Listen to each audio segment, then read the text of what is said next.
কয়েকটা ডিম দেখা যাচ্ছে। আপনারা যদি এইভাবে ডিস্টার্ব করেন আমি কিন্তু সাপ ছেড়ে দেবো, সত্যি কথা বলছি। আচ্ছা, এই যে বডি।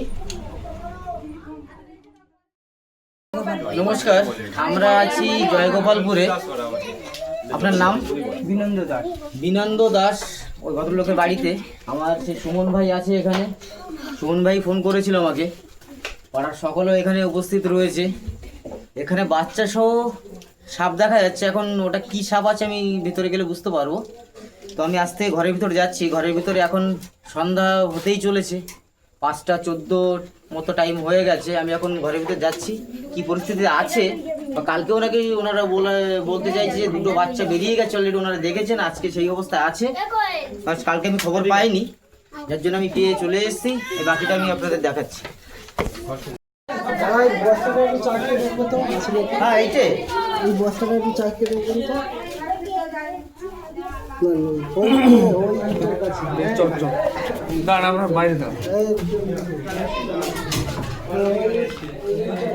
আচ্ছা, আপনারা কোদাল আনার ব্যবস্থা করুন। হ্যাঁ, কোদাল বলে আছে দাদা। না না, সে ঠিক আছে, ঠিক আছে, আমি দেখে দিচ্ছি। কোদাল আনার ব্যবস্থা করুন, দেখছি। এই তো ব্যবসা এই করলেও আছে।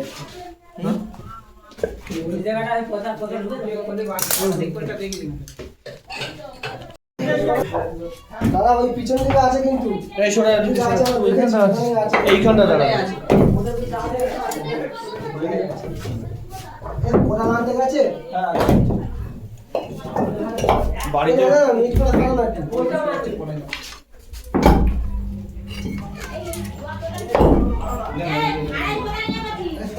ঘিন্দারে কোথায় যাবে?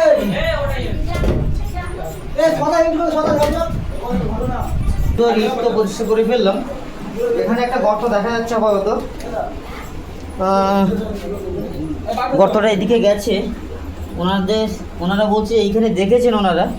আমি এটাকে খোঁচার চেষ্টা করব এবং সঙ্গে আশেপাশে কি পরিস্থিতি আছে সেটাও আমি দেখছি।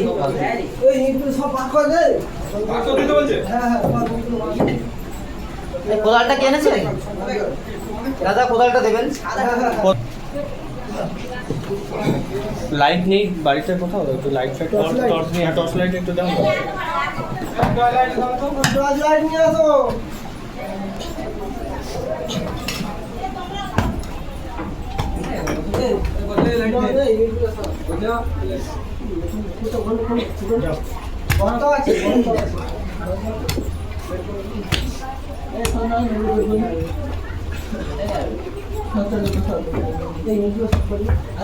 আইডি দিচ্ছে না, ভাই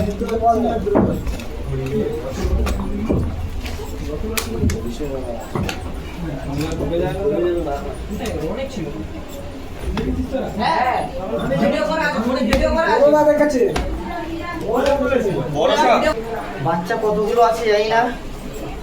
100 টন বড় সব আছে। আমি টর্চ মারার সঙ্গে সঙ্গে মুখটা দেখা গেছে। তো আমি দেখছি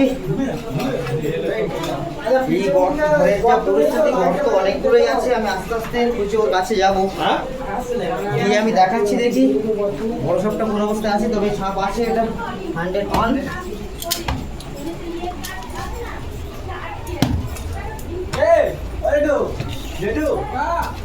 পিছনে একটা গর্ত দিক না, গর্ত বেড়ে গেছে।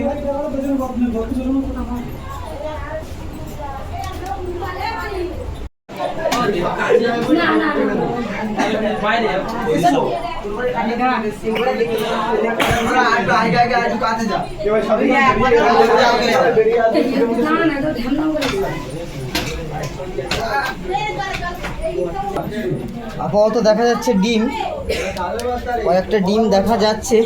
স্টিকটা নিয়ে এসো।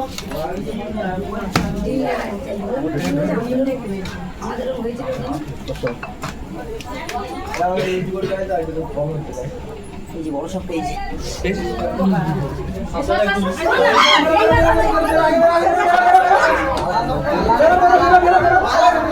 এটা কথা কম বলুন।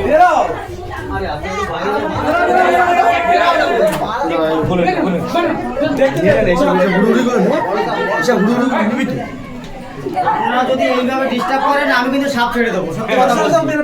সবার মাঝে আমি সাপ ছেড়ে দেবো। নিয়ে যাওয়া হবে, বাইরে নিয়ে যাওয়া হবে। সবাইকে ডাকবো। আপনারা একটা কাজ করে শোনেন, আপনি আপনাদের দেখার সুযোগ করে দিচ্ছি।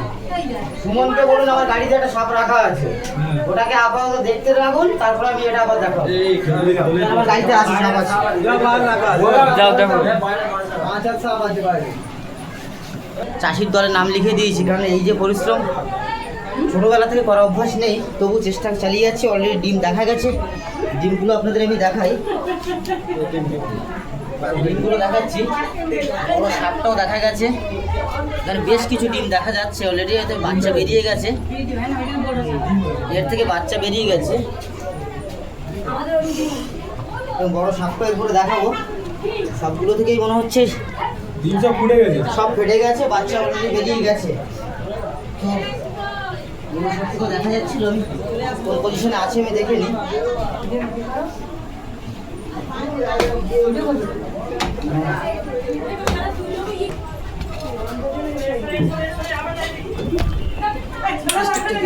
হ্যাঁ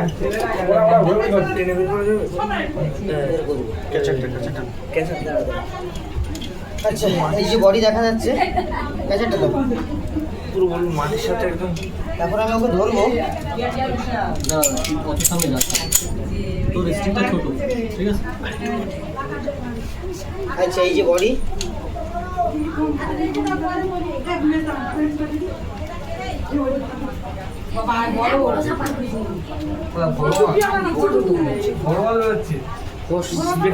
আচ্ছা, যে অলরেডি খোলস ছাড়া শুরু করেছে।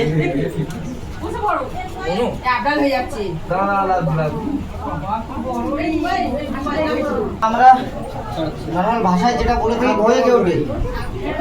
এর মধ্যে দুটো প্রজাতি হয়, তার মধ্যে একটা এই সাপটা অলরেডি এর গায়ে এই এখানে এখানে এখানে ফোকাস কর, অলরেডি খোলস ছাড়া শুরু করেছে, খোলস ছাড়ছে। তো আমি আগে একে রেস্কিউ করে পরবর্তী আবার দেখছি যে কী অবস্থা আছে। আমার স্টিকটা কোথায় আছে? আচ্ছা, অবশ্য বাকি বাচ্চাও আছে ওনারা বলছে, আমি দেখবো বাচ্চাগুলো কোথায় আছে। আছে বাচ্চা অনেক আছে।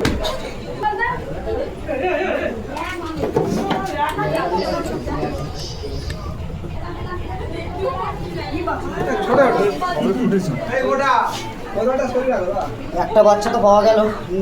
লক করো, লক করো, লক করো। আরো আছে, হ্যাঁ একটা বার করে কোথা দিয়ে বেরো? বেরিয়েছে মাঠের মধ্যে কোথাও ছিল।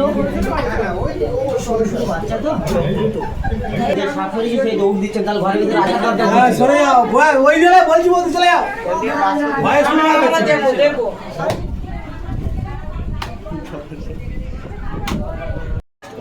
দরজা খুলতে হবে না দাদা, ঢাকা পড়ে যাবে।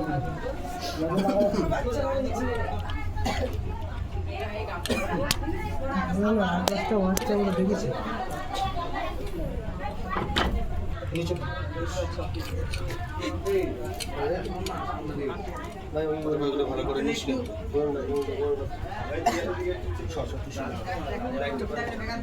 ধরো, লাইটটা ধরো। অরূপ কে আছিস? আচ্ছা, এই সেকেন্ড আর একটা বাচ্চা পাওয়া গেল।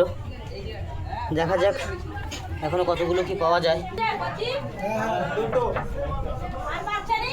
দেখছি দেখছি, দুটো বাচ্চা হয়েছে। এই পাশেরটা তো বন্ধ হয়ে গেল, তাই না? ওটা তো শেষ হয়ে গেছে না?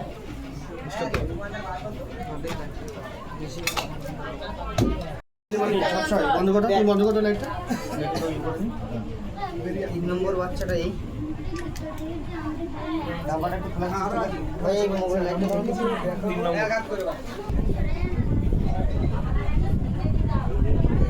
নম্বর কেটে যাইছে।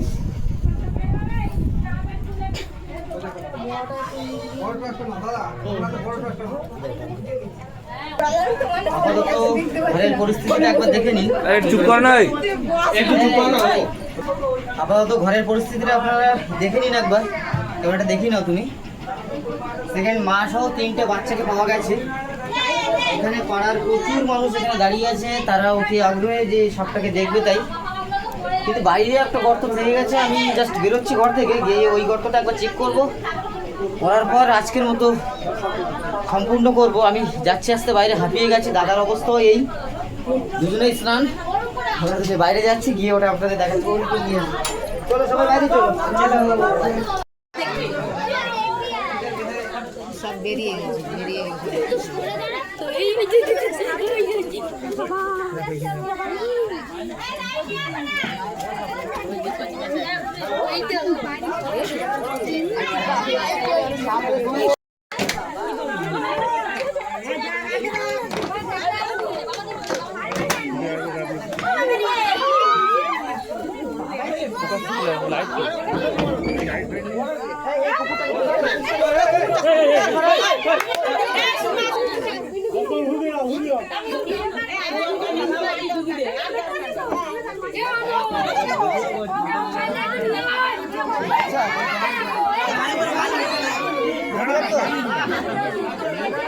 আচ্ছা, আপনারা যদি একটু শান্ত হন তাহলে আমি দু চারটে কথা বলবো। যদি শোনার ইচ্ছা থাকে।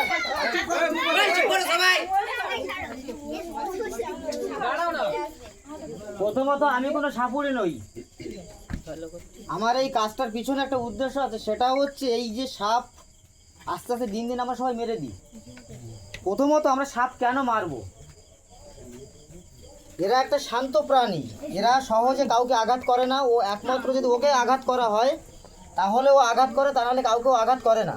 যে আপনার নামটা কি জানেন? আমার নাম বিপুল মালি, আমার চ্যানেলের নাম হচ্ছে স্নেক রেস্কিউ সুন্দরবন বলে একটা চ্যানেল আছে। আমি ধরছি, এর মানে এই না আপনারা ধরবেন। ইউটিউব দেখে বা আমাকে দেখে কেউ কপি করতে যাবেন না, তাহলে কিন্তু কপি হয়ে যাবেন। আমি বিপুল মালি আজকে 10 বছর, বিগত 10 বছর ধরে আমি এই কাজটা করে যাচ্ছি। প্রত্যেকটা সাপ একভাবে ধরা যায় না, কিছু কিছু সাপ আছে যে সাপের ধরার সিস্টেমগুলোই আলাদা। মানুষ সাপে কামড়ালে মারা যাবে এই ধারণা কেউ আনবেন না, সঙ্গে সঙ্গে প্রথমত হসপিটাল, তারপরে যা হয় দেখা যাবে। কেউটি যেটাকে বলা হয়, অনেকে কাল কেউটিও বলে থাকে, যাই হোক, জাত কেউটি হচ্ছে ওটার ইংলিশের নাম হচ্ছে স্পেকটিক্যাল কোবরা। ওটার থেকে যে বিষটা তৈরি হয় সেটা হেমোটক্সিন, আর এই সাপটার থেকে যে বিষ বের হয় সেটা হচ্ছে নিউরোটক্সিন। অনেক সময় আমার জন্য আপনারা কষ্ট করে দাঁড়িয়ে আছেন, সবাইকে ধন্যবাদ। নমস্কার। আমরা যে শিবদাসীর স্কুলের ভেতর থেকে প্রায় 4 কিলোমিটার, আরও আমার যেটা বলেছিলাম আমার বাড়ি থেকে প্রায় 30 কিলোমিটার, সেখান থেকে গিয়ে যে বাচ্চা সহ তার মাকে উদ্ধার করা হয়েছিল যে একজনের ঘরের ভিতর থেকে, সেইটাই আমাদের ফরেস্ট থেকে ধনঞ্জয় আসছে, ধনঞ্জয় সাউ। আমি এটা ওনার হাতে তুলে দিলাম এবং ধনঞ্জয় দার কাছে আশা করব যে ওদের সুস্থ পরিবেশে, যেখানে থাকার মতো পরিবেশ, সেইখানে ওদেরকে ছেড়ে দেবে, আর যাতে ওরা ভালো থাকতে পারে। আমাদের ধনঞ্জয় দার কাছে আমি দিয়ে দিলাম ওগুলো।